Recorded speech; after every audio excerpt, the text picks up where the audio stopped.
Olá, aqui é a Marina Sesouco do programa Sua Vida Intencional. E nesse vídeo eu quero te trazer a anatomia do nosso cérebro. Mas a gente não vai ter aula de anatomia com o do corpo humano de verdade, não é nada disso não. Eu quero mostrar para vocês sobre os nossos três cérebros. Como é que ele funciona, qual é a característica de cada um e por que ele é tão importante. O que isso influencia realmente na nossa vida? Você já ouviu falar nos três cérebros ou no cérebro trino?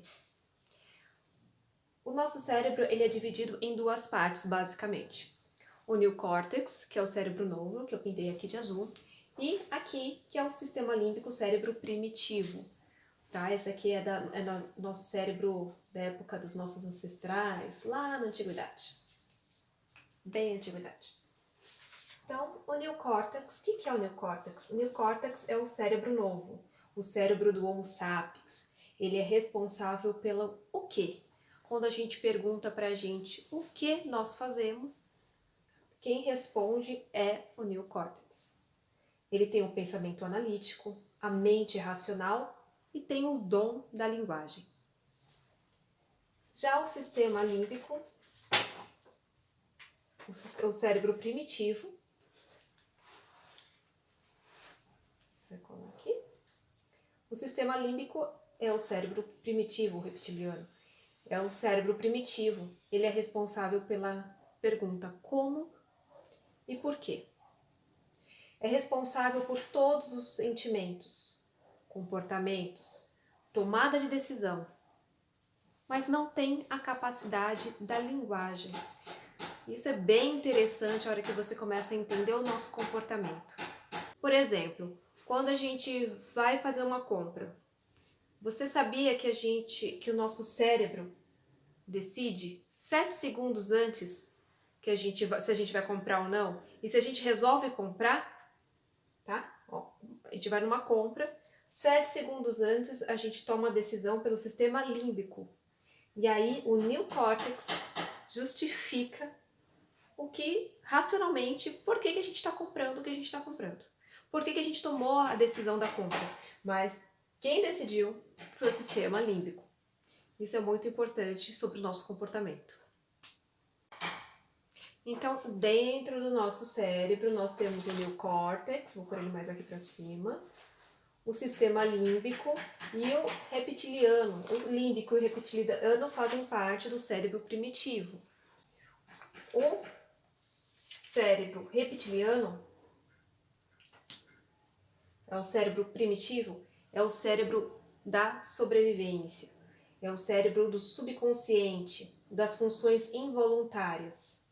E ele está sempre atento, porque esse é o nosso cérebro lá dos homens da caverna, do ser humano quando ele começou a viver em comunidade, ia ter que caçar e também ele era o caçador e também era a caça. Então ele vivia num ambiente de ameaça, um ambiente de atenção, um ambiente de alerta. E tudo isso daqui é o estresse. Então, esse estresse, quando o homem era paleolítico estava sob ameaça ou em alerta, qual era a reação do cérebro reptiliano, daquele cérebro primitivo? Quais eram as reações possíveis? Tinham basicamente 3 reações. A reação de sobrevivência podia ser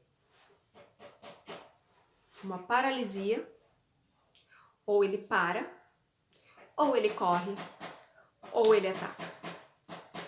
Tá? Então, assim, o homem, ele naquela época, ele podia parar, fingir de estátua, quem sabe a ameaça não me enxerga, ou ele fugia, corria. Então o cérebro primitivo, o cérebro reptiliano, ele estava pronto para, quando sentia um sinal de alerta ou de um estresse, ele fazia com que seu corpo tivesse energia para correr e fugir. Ou, às vezes, atacar. Quando o homem precisava atacar para uma caça, ele também preparava o seu corpo com enzimas e tudo mais para você ter energia para atacar.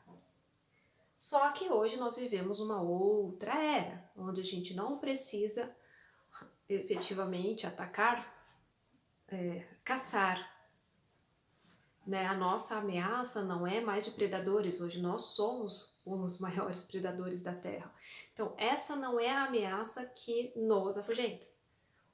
Mas o nosso cérebro vive sendo bombardeado e em situações que geram esse sentimento de alerta e de atenção e de ameaça. Normalmente através de noticiários. Então hoje a gente já não tem mais a ameaça, o leãozinho como se fosse uma caça, não sei se a gente era caçado por leão, ou quando a gente tinha que atacar para caçar. Mas hoje em dia o tipo de estresse, a forma que ele vem mudou. Então ele vem através de notícias, de manchetes, e isso deixa o nosso sistema reptiliano em alerta, em estresse. Bom, então hoje a gente não sofre mais aquelas ameaças que que o homem sofria na época do Paleolítico. Hoje o nosso estresse é um estresse psicológico, muito psicológico. E isso é bom ou é ruim? Tem o seu lado bom e tem o seu lado ruim. Ele é bom quando ele é pontual, quando ele é intermitente. Aqueles estresse quando a gente tem um grande desafio, isso nos motiva a crescer, evoluir, a fazer acontecer e vamos embora, vamos pra frente. E o estresse, ele é ruim quando ele é ininterrupto, quando existe um acúmulo de estresse, de excessivas informações, um estresse psicológico muito grande. Fisiologicamente, o corpo libera cortisol e esse acúmulo de estresse ininterrupto, ele gera o estresse crônico, que causam outras, talvez as mais diversas doenças da modernidade, ou os maiores males da modernidade. Ok, mas afinal, o que é estresse psicológico? Então, vamos lá.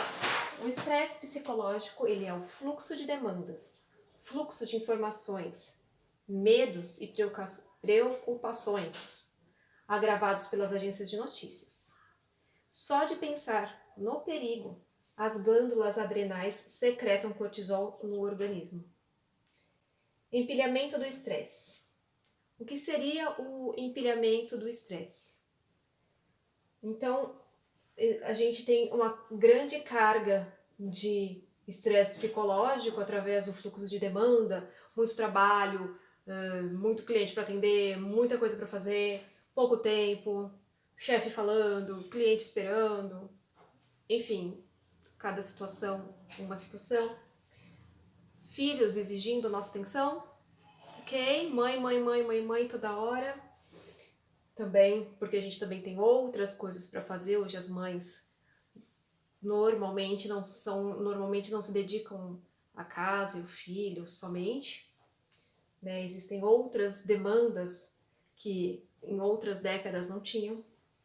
Informações, muita informação, e isso vai se empilhando.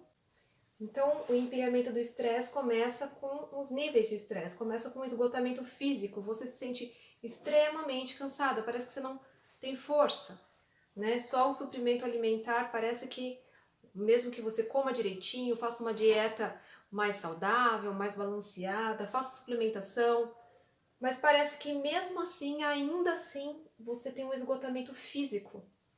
Aí você começa a passar por um esgotamento emocional, você fica com as emoções à flor da pele. Também pode gerar um nível maior entre ansiedade, começa a ficar ansiosa. A pessoa fica ansiosa, entra em pânico, depressão, são algumas das fases desse empilhamento de estresse.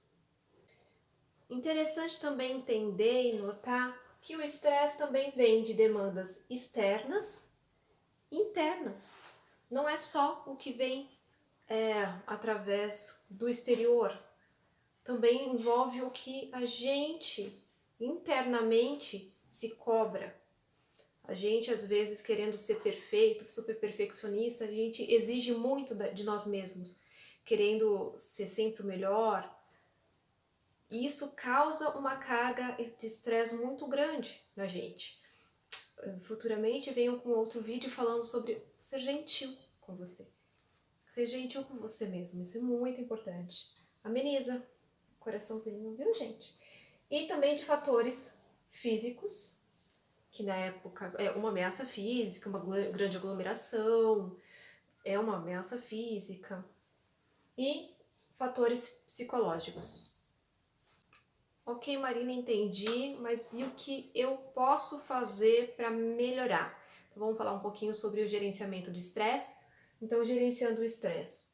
Interessante entender essa formulazinha matemática, E mais R é igual a RE, onde E é o evento, o R é a nossa reação e o RE é o resultado.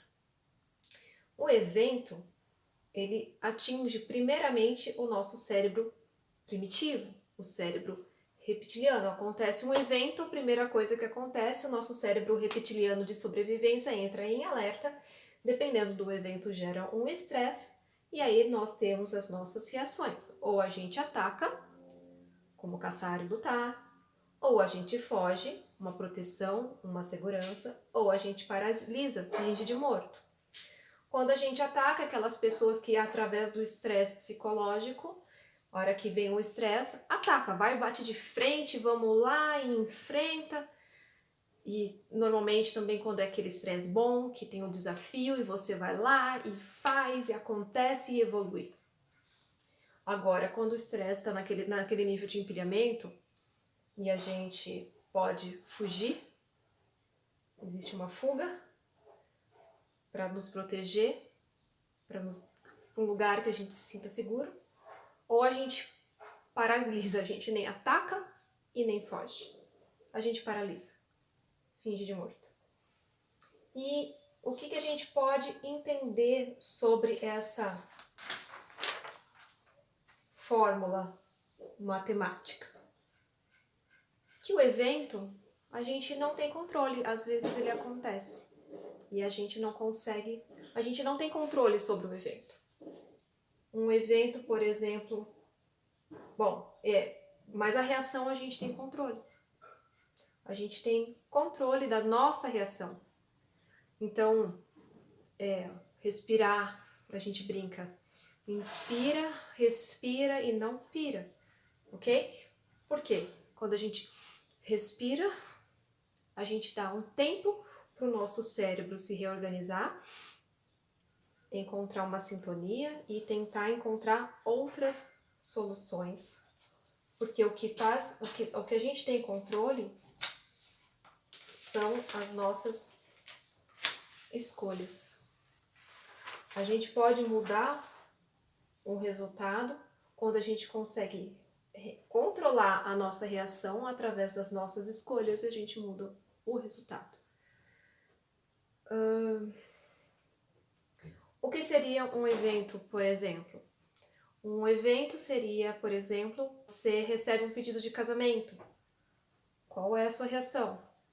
Sim, vai ter um resultado. Não, outro resultado.